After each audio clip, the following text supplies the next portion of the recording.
Quer dizer, eu poderia dizer que, na perspectiva de Jung, a maneira com a qual uma pessoa prefere reagir ao mundo sofre várias influências.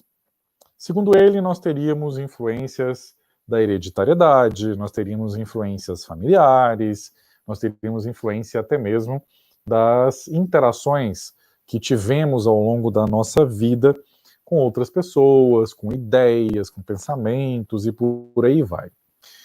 Independente da origem multideterminada do tipo de preferência que uma pessoa vai ter para reagir ao mundo, Jung pressupunha que haveria duas formas básicas de atitudes. Nós teríamos, portanto, a extroversão, que é uma atitude na qual a pessoa volta a sua energia psíquica para o mundo externo, ela prefere direcionar toda a sua atenção, todo o seu interesse para o mundo externo, seja de fatos ou de pessoas, ao passo que, na atitude de introversão, a pessoa ela direciona a sua energia psíquica para o mundo interior, sendo que o que mais chama a atenção desse tipo de pessoa, que tem a atitude de introversão, seriam os próprios pensamentos, os próprios sentimentos, as próprias emoções. Então, nesse sentido, nas pessoas extrovertidas, a energia psíquica ela vai fluir na direção do indivíduo para o mundo externo. E, em função disso, observamos as principais características, não é, de uma pessoa extrovertida: impulsividade, um maior interesse de se relacionar com outras pessoas, tende a ser menos reservada, ou seja, tende a ser mais expansiva, uma maior sociabilidade e uma tendência a se preocupar com a opinião dos outros, aquela da timidez que eu tinha comentado com vocês, né? Pessoas extrovertidas é que se tornam tímidas. Pessoas introvertidas não têm preocupação com a opinião alheia, com as ideias que os outros eventualmente tenham sobre elas. Pois as pessoas introvertidas são aquelas que vão direcionar a sua energia psíquica, a sua libido, para si próprias. Então são pessoas muito focadas em si mesmas, nos próprios pensamentos, nas próprias ideias.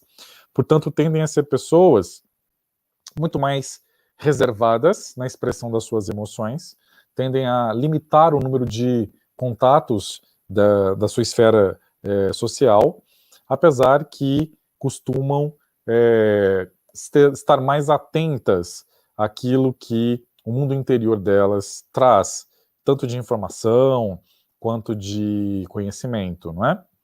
Então, é muito interessante a gente observar, por exemplo, que além dessas atitudes básicas que o Jung descreveu, ele também chegou a descrever 4 funções psíquicas ou 4 funções psicológicas básicas. Então, nós teríamos 2 atitudes básicas, introversão ou extroversão, e teríamos 4 funções psíquicas ou psicológicas básicas: pensamento, sentimento, sensação e percepção. Para cada indivíduo, uma ou muitas, né, dessas funções vão apresentar uma ênfase especial. Então, por exemplo, quando uma pessoa é impulsiva, na concepção de Jung, isso se deve ao fato não apenas de ela eventualmente ter uma atitude mais extrovertida, mas também devido ao fato de haver um maior predomínio das funções de sensação e de percepção sobre as funções de sentimento e de pensamento. Então, seria possível afirmar, meus caros, que além daqueles 2 tipos básicos de atitude, introversão e extroversão, o Jung ele descreveu que entre as pessoas haveria diferenças também em termos das funções psíquicas. Então, nesse sentido, haveria duas formas básicas pelas quais as pessoas elas tenderiam a perceber o mundo, seja ele interno ou externo, seria a sensação e a intuição. Por outro lado, nós teríamos duas funções psíquicas que seriam utilizadas para julgarmos essa percepção, para julgarmos essas coisas e esses fatos que percebemos. Seriam as funções de pensamento e sentimento. Então, para sintetizar, para vocês guardarem isso de uma maneira mais didática. Então, para perceber, duas funções, sensação e intuição. Para julgar, outras duas funções, pensamento e sentimento. Tá certo, pessoal? É importante fazer essa distinção, porque é mais fácil de vocês compreenderem toda aquela divisão de 8 tipos básicos de personalidade que eu citei muito superficialmente na aula passada e que hoje eu pretendo detalhar um pouquinho mais para vocês de uma maneira mais sistemática, né? Então, pessoal, voltando à descrição, né, de cada uma dessas características, perdão, de cada um desses tipos, nós vamos ter, por exemplo, pessoas que são do tipo pessoas nas quais predomina o tipo psíquico sensação, que é a forma utilizada para justamente perceber, né? Essas pessoas elas tendem a ser mais atentas ao momento atual, são pessoas mais realistas, elas tendem a ser pessoas mais práticas, tendem a se preocupar muito mais em conservar as coisas acontecendo do que em desenvolver formas criativas de lidar as coisas. As pessoas do tipo sensação, elas também tendem a se concentrar nos aspectos mais específicos de uma situação, né? Elas tenderiam a observar muito mais os componentes de uma situação do que a situação em si como um todo, não é? Já a função psíquica oposta à da sensação seria a intuição. Então, nesse caso, uma pessoa que apresenta essa função psíquica predominante para perceber as coisas, para perceber o mundo, é uma pessoa que, de certa forma, vai ter uma perspectiva mais holística das coisas. É uma pessoa que vai perceber as coisas de uma maneira mais ampla. Então, a Eliane está fazendo a pergunta que é justamente essa a distinção, viu, minha cara? A pessoa que apresenta a função psíquica sensação, a sensação, Eliane, seria muito mais racional, analítica, enquanto que a intuição seria uma forma de percepção muito mais voltada para o todo e muito mais emotiva, vamos dizer assim. As pessoas que se caracterizam pela sensação, elas tendem a ser mais racionais. As pessoas que se caracterizam mais pela intuição, elas tendem a ser mais emotivas. As pessoas que se caracterizam pela sensação, elas tendem a observar as coisas de uma forma mais concreta, não é? De uma forma mais, vamos dizer assim, no estilo de São Tomé, não é? Ver para crer. São pessoas que precisam dos órgãos sensoriais sendo aguçados, não é? Por outro lado, as pessoas nas quais predomina a função psíquica da intuição são pessoas que têm uma característica mais emotiva e, ao mesmo tempo, elas tendem a perceber aquilo que está no ar, vamos dizer assim, né? As pessoas intuitivas, elas se concentram mais no todo. Então, se eu pudesse apresentar um exemplo básico para vocês observarem, Eliane, seria algo mais ou menos assim. Imagine que você, por exemplo, numa situação terapêutica, está questionando o seu paciente sobre a forma com a qual ele tem observado que as pessoas se direcionam a ele, não é? Se dirigem a ele, melhor dizendo, E ele vira para você e diz algo mais ou menos assim: olha, eu acho até que as pessoas têm se interessado muito por mim nos últimos tempos. E daí você pergunta para essa pessoa: como você percebe isso? Como é que você percebe que as pessoas estão se interessando por você? Aí vem o pulo do galo, ó, o pulo do gato, precisando daquela fonoaudióloga, né? Voltar às minhas sessões. Aí vem o pulo do gato, ou seja, se o seu paciente te responde que ele percebe que as pessoas têm se interessado mais por ele, porque o número de pessoas que têm procurado entrar em contato com ele aumentou, porque ele tem recebido mais mensagens de pessoas querendo conversar com ele, porque ele tem visto que as pessoas estão mais próximas dele. Vejam, ele está falando de coisas que são palpáveis, ele está falando de coisas que são tangíveis, ele está falando de algo que os órgãos sensoriais captam, ok? Por outro lado, as pessoas nas quais predomina a intuição, né, se o seu paciente fosse dessa característica, ou melhor dizendo, se ele apresentasse essa característica, a resposta que ele lhe daria seria radicalmente distinta. Ele não falaria sobre número de mensagens, ele não falaria sobre as pessoas que estão se aproximando, não. Ele falaria sobre, nossa, eu tenho tido a impressão que as pessoas estão gostando mais de mim.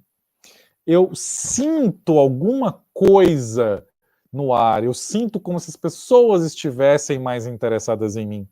Percebeu a diferença, Eliane? A pessoa do tipo sensação, ela é focada, ela depende de informações concretas. Já a pessoa do tipo intuição já está voltada para uma perspectiva mais do todo, mais para uma impressão geral. Essa seria a principal distinção entre esses dois tipos de obtenção de informações perceptuais. Ok, Eliane? Então, pessoal, voltando para o raciocínio geral, né? As pessoas que, já por outro lado, entrando na seara do julgamento, como é que as pessoas vão julgar essa informação que é percebida, seja pela sensação, seja pela intuição, nós vamos ter pessoas que vão utilizar mais o pensamento para julgar aquilo que elas perceberam. Essas pessoas, pessoal, elas tendem a ser ainda mais racionais e tendem a utilizar a lógica. Mas vejam que a lógica nem sempre corresponde à verdade, meus caros. Uma coisa que é lógica não necessariamente é verdadeira. Nem sempre uma análise lógica vai levar a uma interpretação apropriada ou adequada acerca de uma determinada situação, não é? Então, o uso da lógica é uma característica de pessoas que apresentam essa função psicológica ou essa função psíquica do pensamento mais desenvolvida. No entanto, isso não é um benefício ou um malefício, é apenas uma característica. Tá certo, pessoal? Não entendam as funções psíquicas como sendo positivas ou negativas. A sensação não é melhor do que a intuição. O pensamento não é melhor do que o sentimento. São características que, quando exacerbadas, podem sim trazer problemas às pessoas. No entanto, vocês se lembram que eu falei para vocês na última aula que a ideia de função predominante é justamente para fazer referência àquela função psíquica que uma pessoa usa com mais frequência nas suas vivências, enquanto que a função auxiliar é aquela que vai ser empregada com uma frequência menor. Quando nós falamos, por exemplo, de uma situação na qual a pessoa está em desequilíbrio, apresenta algum tipo de alteração emocional, ou apresenta até mesmo algum tipo de transtorno psicológico que esteja associado a esse desequilíbrio emocional, é muito interessante observar que o processo psicoterápico acaba fazendo com que essa pessoa venha a engajar a sua função auxiliar para que ela se torne mais frequente. Tornando-se mais frequente, a tendência é que a pessoa encontre um equilíbrio. Isso é fascinante, eu voltarei a comentar isso com vocês, possivelmente lá no capítulo 6, se eu não me engano. Mas voltando à sequência do meu raciocínio com vocês, né? Eu dizia que as pessoas nas quais predomina a função psíquica pensamento são mais racionais, utilizam mais a lógica, elas não se preocupam muito com o aspecto afetivo daquela informação que elas estão recebendo, e como elas estão voltadas para a razão, de modo geral, elas tendem a fazer os seus julgamentos supostamente se baseando num processo lógico, num processo, eu diria, formal. Eu diria supostamente, meus caros, porque ninguém é, obviamente, 100% racional. Eliane perguntando sobre como se fossem comorbidades. Não, minha cara, não seria nesse sentido. A expressão comorbidade significa uma doença ou um transtorno que acontece juntamente com outra doença ou outro transtorno. Então, um exemplo clássico na psicologia, não é? E particularmente na psicopatologia. De modo geral, pessoas que apresentam um quadro de depressão apresentam como comorbidade a ansiedade. Ou seja, a ansiedade é comórbida com a depressão. Ou seja, acontece frequentemente junto. Uma não é a causa da outra, elas acontecem juntas. No caso de função predominante e função auxiliar, a expressão mais adequada, Eliane, não seria comorbidade, mas seria justamente como o próprio Jung utiliza. Elas seriam funções complementares. Você teria uma função psíquica predominante, então vamos pensar em termos de percepção. Então, nós estamos discutindo, quer dizer, eu estou discutindo com vocês, que o Jung afirmava que em termos de percepção nós podemos utilizar duas funções psíquicas distintas. Ou nós vamos utilizar para perceber a sensação, ou nós vamos utilizar a intuição. Veja que sensação e intuição seriam complementares. Se predomina numa pessoa essa função sensação, ela se beneficiaria muito se eventualmente ela permitisse que a intuição pudesse ser utilizada para perceber as coisas, e vice-versa. Uma pessoa que é intuitiva demais, em alguns momentos da vida dela, ela se beneficiaria demais caso ela pudesse utilizar a função sensação. Então, elas seriam complementares e não comorbidades, porque elas não são entidades nosológicas, não é? Ou seja, elas não são quadros psicopatológicos. Elas são funções psíquicas normais. Ok, Eliane? Essa é a distinção, tá?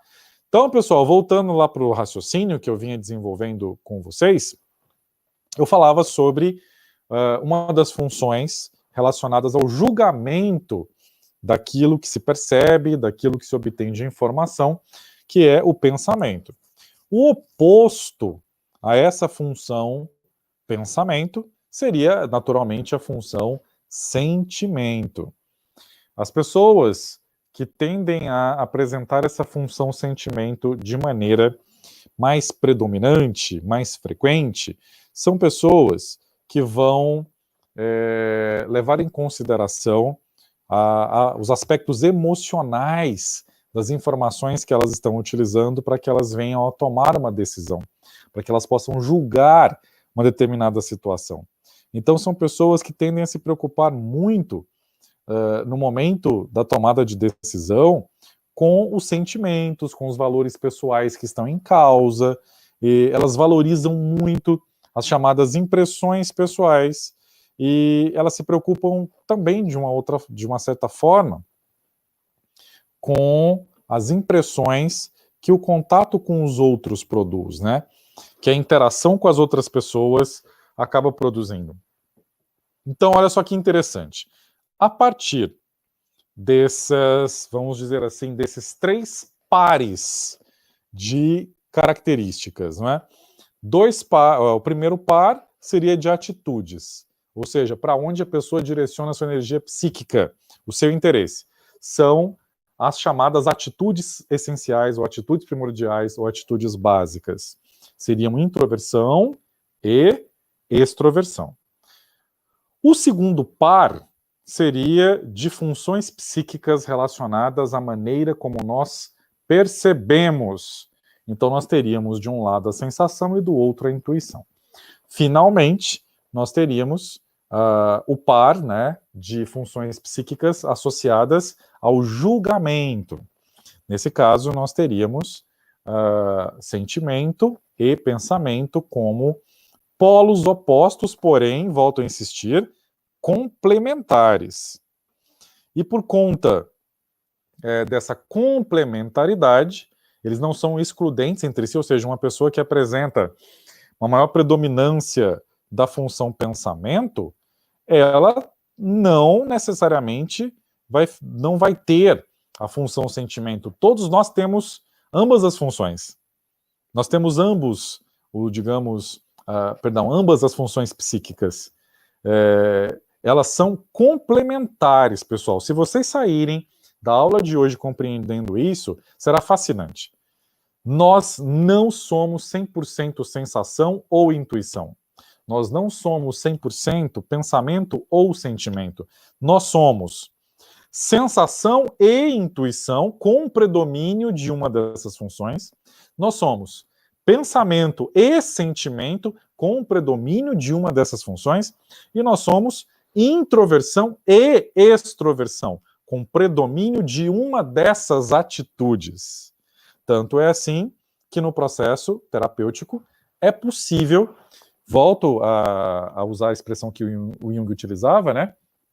É possível, através de um processo, né, de autoconhecimento, com o uso dos sonhos, com um acesso a toda uma série de informações do inconsciente, seja ele pessoal, seja ele coletivo, é possível que a pessoa venha a engajar esse lado que é auxiliar para proporcionar um equilíbrio em termos emocionais, um equilíbrio em termos, inclusive, de expressão dos aspectos da personalidade, não é? Então, pessoal, a partir da integração desses três pares, um par de atitudes, um par de forma de percepção e um par de forma de julgamento da percepção, nós teríamos, portanto, um conjunto de tipos psicológicos, que, inclusive, é o que eu gostaria de agora apresentar a vocês, né? Então, nós vamos ter, se baseando, né, nas 4 funções psicológicas básicas e nos 2 tipos fundamentais, né, de atitudes, 8 tipos de personalidades básicas, vamos dizer assim, sendo que, numa concepção junguiana, cada um de nós pertenceria a cada um desses tipos de uma forma ou de outra, não é? Então, o primeiro tipo seria o chamado reflexivo extrovertido, não é? Ou também conhecido, nesse caso, né, como pensamento extrovertido. Então, vejam, são pessoas que vão ter como função predominante o pensamento, da ideia da reflexão, e ao mesmo tempo elas vão ter como atitude predominante a extroversão. Então, as pessoas do tipo reflexivo, extrovertido, de personalidade, são aquelas pessoas que tendem a ser muito cerebrais, pessoas extremamente calculistas, pessoas que, de certa maneira, acreditam que as suas ações estariam firmemente baseadas na racionalidade, na lógica. São pessoas que só aceitam como verdades ou que vão levar mais em consideração aquelas situações se for possível que essas situações sejam confirmadas por algum tipo de evidência, não é? Então são pessoas que não são nada sensíveis a aspectos emocionais e, por um lado bem negativo, elas podem vir a se tornar pessoas bastante autoritárias, que afastam as outras pessoas pelo fato de serem muito racionais e eventualmente até manipuladoras, não é? O oposto do tipo reflexivo extrovertido seria o tipo reflexivo introvertido. São pessoas nas quais predominaria o pensamento e introversão, não é? Então, a função psíquica predominante seria o pensamento e a atitude fundamental predominante seria a introversão. Então, nesse caso, meus caros, nós teríamos uma pessoa que teria uma grande atividade intelectual, mas que teria uma dificuldade tremenda para se relacionar com outras pessoas. São pessoas que apresentariam uma tendência a serem muito teimosas, muito apegadas a determinadas situações, particularmente quando se trata de se alcançar objetivos. Então, essas pessoas apresentariam como virtude a tenacidade, mas como defeito a teimosia. De forma geral, são pessoas que, por terem essa atitude básica ou fundamental introvertida, não têm muito interesse em outras pessoas e, portanto, não teriam características de manipulação, como vimos no reflexivo extrovertido, ou seja, no pensamento extroversão que eu tinha comentado anteriormente, né?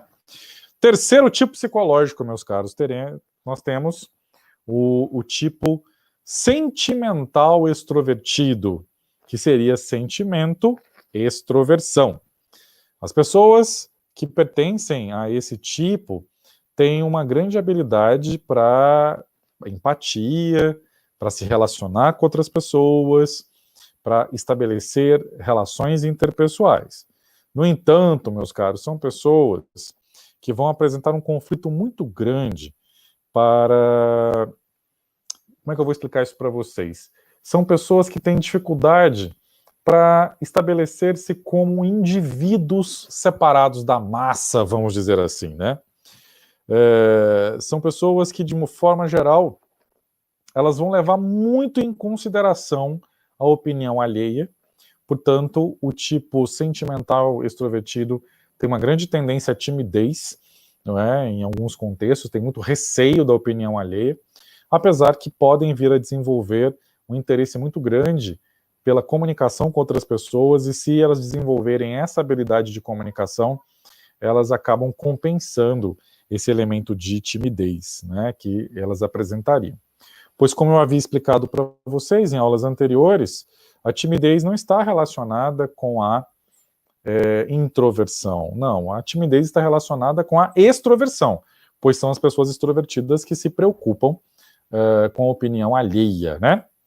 Tipo oposto ao sentimental extrovertido, vocês já estão imaginando qual seria, né? Seria o sentimental introvertido, meus caros. Então, nós teríamos a manutenção da função predominante, que seria a função sentimento, na tomada de decisão, no julgamento que a pessoa vai fazer das percepções dela, mas ao invés de termos a atitude de extroversão, nós temos a atitude de introversão. Então, a pessoa do tipo sentimental introvertido, ela tende a ser uma pessoa mais solitária, mais isolada, que apresenta uma grande dificuldade de estabelecer relações interpessoais. Portanto, são pessoas que podem vir a se apresentar bastante pouco sociáveis e com um quê de melancolia, né? São pessoas mais tristonhas, pessoas que apresentam um ar mais melancólico, não é? Elas, de forma geral, vão tentar fazer o máximo possível para não serem percebidas em situações sociais, até porque elas vão evitar essas situações sociais, mas se elas precisarem estar nesse tipo de situação social, elas vão fazer o máximo possível para não serem notadas, não porque tenham receio da interação social, mas é porque a interação social não interessa a elas. Sendo que elas tendem a ser pessoas mais silenciosas, não porque elas não tenham algo a dizer, ou porque eventualmente receariam a opinião alheia sobre o que elas têm a dizer. É simplesmente porque o aspecto da atitude de introversão faz com que essas pessoas se interessem muito mais pelos próprios pensamentos, pelos próprios sentimentos, e elas não têm vontade de compartilhar esse mundo interior delas com outras pessoas, excetuando-se naturalmente aquelas pessoas que ela considere mais relevantes do ponto de vista afetivo. Então, prosseguindo aqui com a descrição dos tipos, meus caros, nós vamos ter agora o tipo denominado de perceptivo extrovertido. Então, observa-se nesse caso a função percepção juntamente com a atitude fundamental extroversão. Pessoas perceptivas extrovertidas são extremamente interessadas por coisas, por objetos, tem como é que eu vou explicar para vocês, meus caros? Tem um senso estético muito apurado, são pessoas que se interessam muito por arte, por moda, são pessoas que tendem a ser bastante vaidosas, justamente porque se interessam bastante pelo efeito estético que as coisas têm, inclusive a roupa que vestem, maquiagem, cabelo, o próprio corpo delas, né, e dos outros também. Então são pessoas que têm esse aspecto, né, bastante voltado para o senso estético. Podem vir a desenvolver por outro lado, isso é uma descrição do próprio Jung, né, um interesse místico pelos objetos também. Então são pessoas que vão levar em consideração a ideia de amuletos, né, de objetos que apresentam atributos, sejam eles místicos, religiosos ou mágicos. São pessoas que não tendem a se importar muito com ideias, pois aquela característica de percepção delas voltada para a sensação mais do que para a intuição, não é? Eu tinha comentado com vocês a função percepção. Não é função percepção, meus caros, é a função sensação. A função da percepção, né? Então, por terem essa característica de sensação predominante como função psíquica da percepção, são pessoas muito voltadas para coisas concretas mesmo. Então, são pessoas que buscam prazer. São pessoas que o tempo todo estão buscando prazer, seja no contato com outras pessoas, também na questão do contato sexual, a utilização de alimentos, bebidas, ou seja, qualquer forma de estimulação dos sentidos. São pessoas que buscam bastante essa estimulação dos sentidos, esse prazer estético, e por aí vai, né? Por outro lado, o tipo absolutamente oposto, né, do perceptivo extrovertido seria o perceptivo introvertido. Nesse tipo psicológico, nós vamos ter a função psíquica sensação predominando juntamente com a atitude fundamental introversão predominante. Esse é um tipo psicológico que o Jung associou particularmente a artistas e a músicos. Então, se no tipo perceptivo extrovertido, ou seja, de sensação e extroversão, existe um senso estético muito apurado, é um senso estético na busca do prazer, meus caros. É uma pessoa que se encanta diante de uma roupa bonita, por exemplo, mas não por conta de uma interpretação a respeito do impacto que aquela roupa tem em algum processo mental do indivíduo, né? Aquilo tem a ver com um estilo de moda, tal. Não. Isso seria a pessoa do tipo intuitivo extrovertido. Perdão, seria a pessoa do tipo perceptivo introvertido. Ou seja, seria uma pessoa que, diante de um objeto, de uma roupa, de uma situação, essa pessoa ela vai experimentar um prazer, mas é um prazer interno. É um prazer associado ao pensamento que ela tem sobre aquele determinado objeto, aquela determinada situação. Pois as pessoas do tipo desse tipo psicológico, né, perceptivo introvertido, elas dão uma ênfase muito grande também nas experiências sensoriais, né, assim como o perceptivo extrovertido, mas elas vão dar um valor especial não ao prazer em si que aquilo vai produzir, principalmente no contato com outras pessoas, mas sim ao efeito que, por exemplo, a forma, a textura, a cor daquele objeto, daquela situação em particular, né, vai despertar em algum processo mental dela, né? Então são pessoas que costumam estabelecer uma relação muito direta entre as coisas do mundo e as suas experiências internas.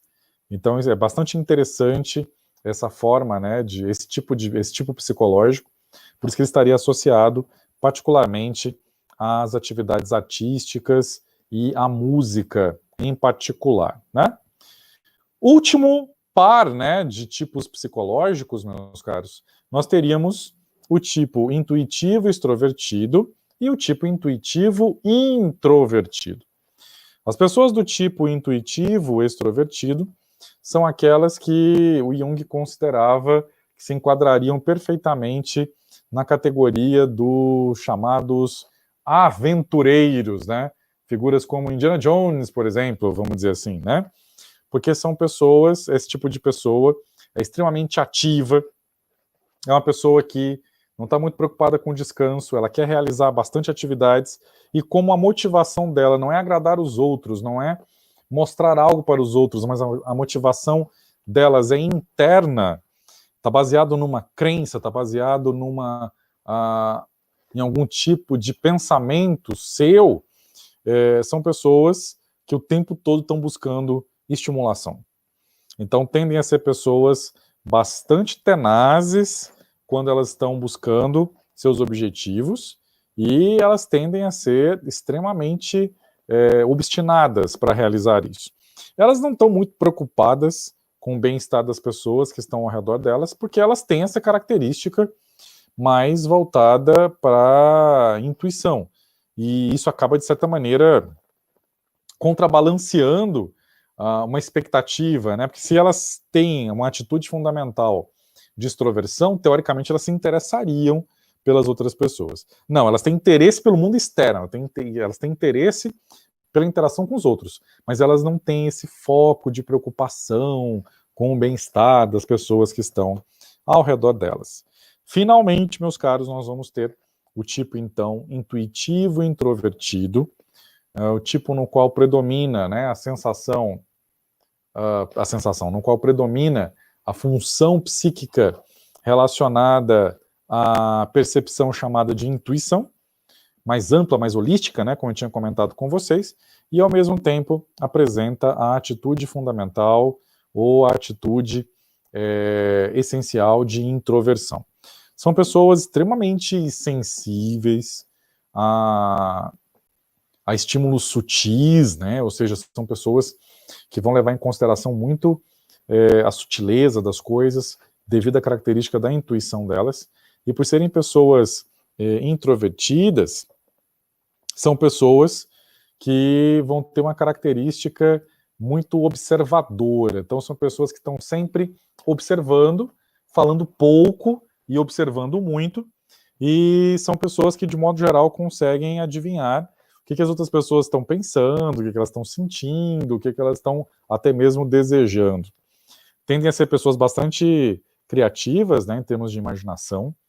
Os sonhos delas são bastante interessantes e, de modo geral, a principal luta, o principal conflito, digamos assim, de pessoas do tipo intuitivo e introvertido é o de tentar manter-se aferrado à realidade, pois como elas reúnem tanto uma função psíquica voltada para um aspecto muito pessoal, muito idiosincrásico, e ao mesmo tempo há uma atitude primordial ou essencial, né, que é a introversão, que é baseado no direcionamento da energia psíquica para o próprio mundo interno.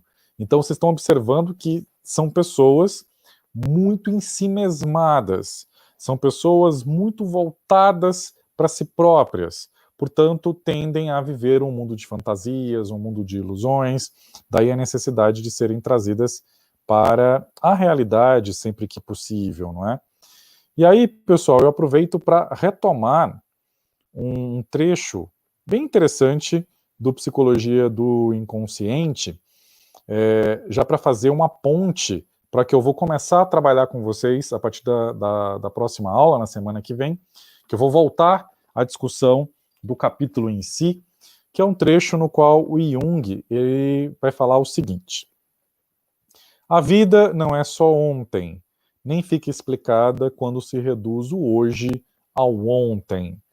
Nessa afirmativa, né, nessa frase, o Jung está se referindo justamente a aqueles dois que nós havíamos estudado no livro, né, e durante as aulas, que seria um modelo de causalidade da psicanálise tipicamente freudiana e o modelo de teleologia da psicologia analítica desenvolvida por Alfred Adler. Na perspectiva psicanalítica freudiana, explicamos o hoje a partir do ontem, ou seja, a partir das causas, ou seja, do passado. O passado ajudaria a explicar o presente. Por outro lado, numa perspectiva adleriana, nós teríamos a teleologia, ou seja, o presente é explicado pelo amanhã. Então, olha que bonita essa combinação, né, dessas duas perspectivas, desses dois modelos de explicação sobre o controle do comportamento no presente, sobre a ocorrência do comportamento, do pensamento, do sentimento no presente. Por isso que eu vou repetir para ficar mais claro para vocês, né? Então Jung vai dizer o seguinte: a vida não é só ontem e nem fica explicada quando se reduz o hoje ao ontem. A vida também é amanhã. Só compreendemos o hoje se pudermos acrescentá-lo àquilo que foi ontem e ao começo daquilo que será amanhã. Então veja que o Jung está começando a fazer a aproximação entre o modelo freudiano e o modelo adleriano, justamente para que ele possa, posteriormente, ao longo do capítulo, que é o que eu vou discutir na próxima aula, apresentar o ponto de vista da psicologia analítica, não é? E ele prossegue dizendo o seguinte, meus caros: todas as manifestações psicológicas da vida são assim, inclusive os sintomas doentios. Pois os sintomas neuróticos não são efeitos de causas passadas, ou seja, da sexualidade infantil ou do impulso de poder infantil, mas também tentativas de uma nova síntese de vida. Tentativas frustradas, não resta dúvida, mas que nem por isso deixam de ser tentativas com um germe de valor e sentido. Então, observem que nesse momento o Jung está fazendo a junção entre a perspectiva de Freud e a perspectiva de Adler. Ele afirma que ambas as perspectivas são corretas quando aplicadas a casos individuais. No entanto, elas se tornam inadequadas quando se pretende